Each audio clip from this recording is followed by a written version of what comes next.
if they were good questions, a lot of times we were told it had to do with national security. They couldn't tell us. So if it had to do with, it had to do with the Moussaoui trial. So they couldn't address the questions. And to get the standard polito-speak from every one of these meetings was frustrating. And inevitably, someone would start banging the table. Someone would raise their voice.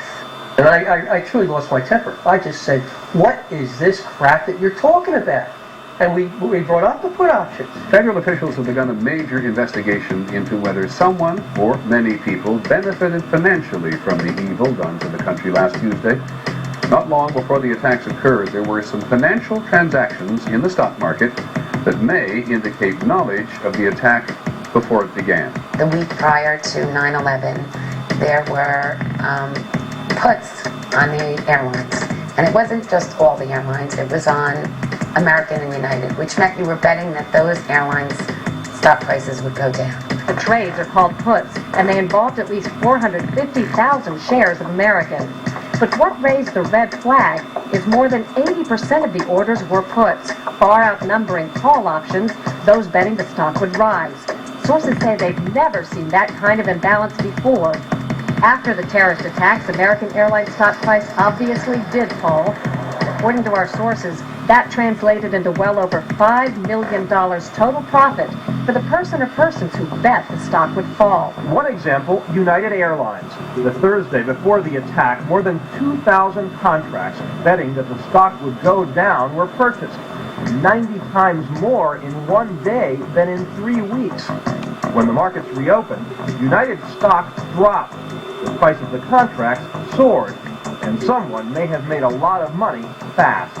$180,000 turns into $2.4 million when that plane hits the World Trade Center. Altogether, at least 7 countries are dissecting suspicious trades that may have netted more than $100 million in profits.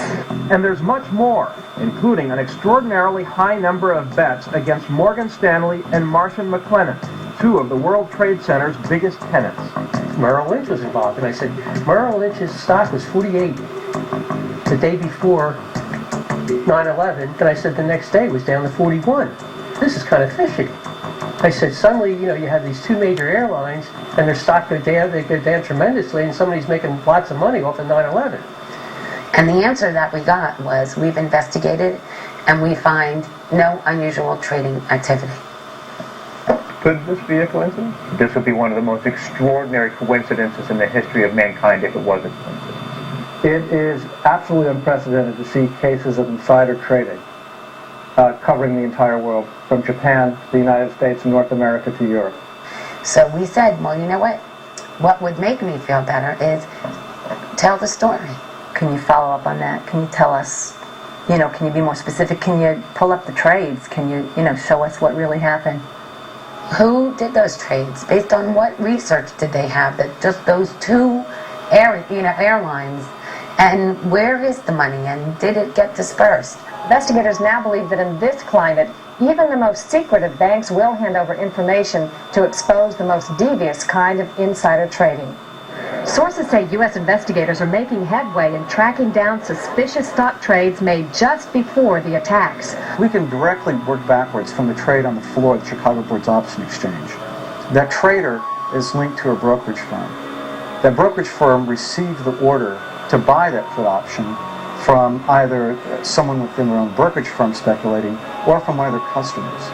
Do we know who performed those trades? Yes. Can we have that information? No. And he said, well, this is disinformation. I said, what are you talking about, disinformation? We know this happened. And then he just drops it, just like that. Well, you're asking me to go on faith that, that's the truth. Hard to go on faith when I feel that I've been failed and not told the truth.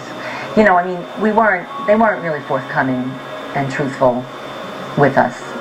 And you'd leave there as frustrated as you left every other meeting. And, this was meeting after meeting, it didn't matter with who.